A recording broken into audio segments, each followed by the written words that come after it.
Hello everybody, my name is Barry Schwartz and this is the Search Buzz video recap. Today is Friday, November 13th, and this is the search news we covered over at the Search Engine Roundtable at seroundtable.com. First up, Overstock's stock price dropped drastically after in their earnings call they discussed how Google's rankings impacted their sales over the past quarter or so. Specifically, their earnings have dropped about 11% in their earnings report, and their stock dropped about 17-18% after their earnings report. And they said it had to do with a ranking change that Google deployed, and I believe that ranking change, based on the data that I see, was specifically around May, which is also called a phantom update, or Google's confirmed that they did a search core update, not a penalty or algorithm like a Panda or Penguin, but just a core ranking change. And all the different tools I see all show the drop happened sometime in May, around the exact same time of that update. Overstock hasn't recovered as far as I could see, so we'll see what happens over the course of the next few months or so. Matt Cutts, Google announced something big this week. They basically open sourced their machine learning technology, and Matt Cutts said this is the secret sauce of many of what's going on at Google in terms of, I guess, search and other things. So obviously, looking at the open source technology around this machine learning stuff that Google works doesn't really help SEOs. I mean, you could try to pretend you know what machine learning is and how that algorithm works, but a lot of how Google's queries work is around that and around using some of this technology around how query interpretation works and so forth. This is well before RankBrain, well before other things. And if this article loads, you'll see it. I'll let it go in the background while it's going. Again, I got to get an upgraded iPad here. The Google Search Console had some serious issues with their data. It was about almost a week over. I think a week delayed, which is uncommon. Usually it's like 2 or 3 days delayed, but now it's catching up, so you don't have to worry that much. The Search Console data will be catching up. I'm ready to see it's up to the 10th or the 11th, and today's the 13th, so we're doing pretty good.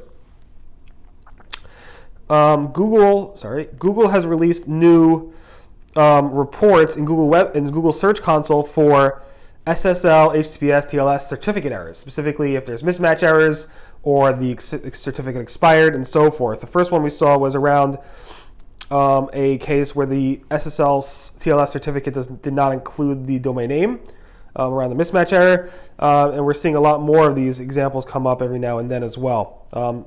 Here's that blog post around TensorFlow, where you can actually read about it and learn about it over there. Again, that's learning machine learning.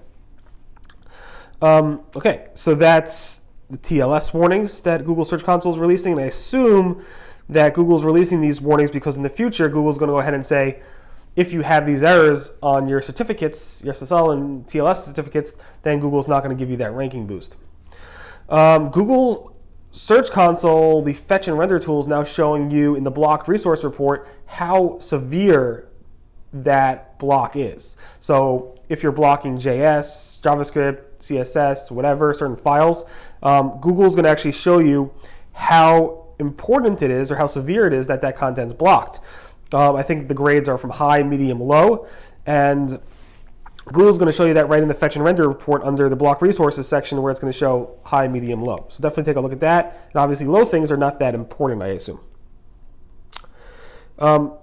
Bing released finally their mobile-friendly testing tool. They call it the mobile friendliness testing tool. This was supposed to be released this summer, but it got pushed off till now. And now you can actually go ahead and test it. Google actually released their mobile friendly testing tool almost exactly a year ago. And I assume Bing is going to release their mobile friendly algorithm soon, now that the testing tool is out. So hopefully in a couple of months, we'll see that mobile friendly algorithm come from Bing.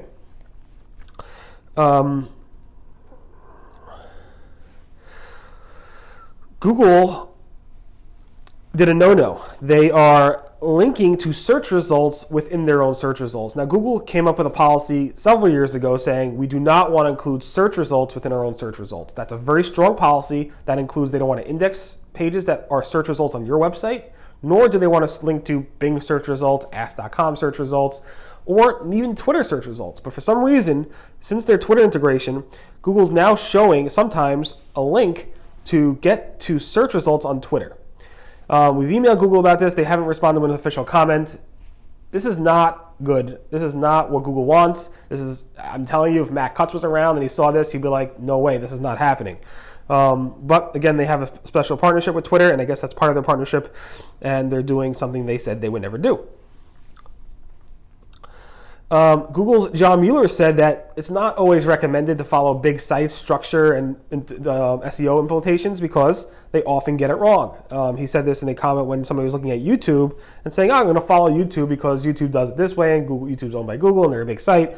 And John Mueller said, I would not blindly follow some big site structure in the hope that they must have planned everything in detail. All sites are different, and you'd be surprised how many big sites manage to get things wrong. True. Nothing new there, but nice to hear from Google. Google AdWords launched two new AdWords bid simulators. One is a mobile bid adjustment tool, and one is a first position estimator. So you can actually test these tools out. Again, they're getting ready for the holidays and releasing more and more ad tools to make you want to advertise more. Google AdWords also is testing a new AdWords feature, a new ad format called SMS alerts, where you can actually get an ad that says subscribe to this ad via text message. You click on it, it will let you go ahead and send a text message from your phone to join that text alert, and then you'll get text alerts as Black Friday and Cyber Monday come along. So that's pretty cool. It's interesting they're doing this, but it's pretty cool.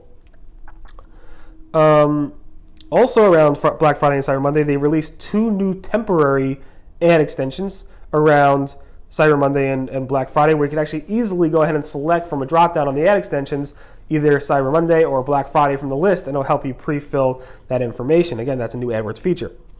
And the AdWords preview tool has been redesigned or repurposed to embed that tool directly in the ad previews within the AdWords console.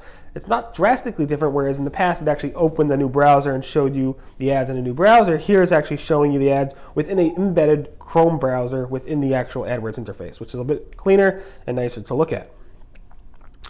Bing announced major news yesterday that the Bing Ads editor, desktop editor, will actually be coming to the Mac, I think sometime in 2016. But that's big news. They announced that at their Bing Ads event yesterday. Yahoo also announced yesterday, I believe also related to the Bing Ads network, is that they launched new product search ads for desktop, mobile, and tablet. So definitely take a look at that. They have a new ad platform for that. Searchers are really upset with the new tablet Google interface. We announced last week, or we covered last week, that Google's releasing a tablet interface specifically for searches done on iPads and tablet devices, and people are really not happy. People are really not happy with that interface, and they're protesting in the search results. Of course, in the Google forums. Of course, anybody who makes changes, whenever Google makes changes to the search results, people are not happy. But this doesn't seem like it was that many people that were unhappy. It was a nice amount of people unhappy, and those people will get used to it and they'll move on. Telling you this iPad's dying. All right. Finally, also Google News added in the editor's picks section, added the app icons. This was supposedly coming for a while, and now if you go to the Google News section and you see editor's picks, you'll see app icons if the news site has iOS or Android apps. And you can see here, you can download that. You can download over here as well, and you can add them in the Google News Publisher Center, which I did, and hopefully you guys will download my app as well. And finally, this is funny. Google released a couple weeks ago their safe browsing testing tool to see if a site is safe to browse. And if you plug in google.com into it, it's going to say it's partially dangerous, which is pretty funny.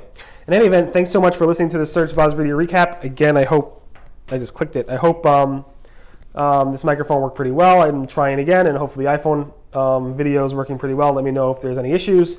And thanks again for listening to the Search Buzz video recap. And again, my name is Barry Schwartz, and this is the search news we covered over at the Search Engine Roundtable at seroundtable.com. Everyone, have a great weekend, and I'll see you guys next. Bye.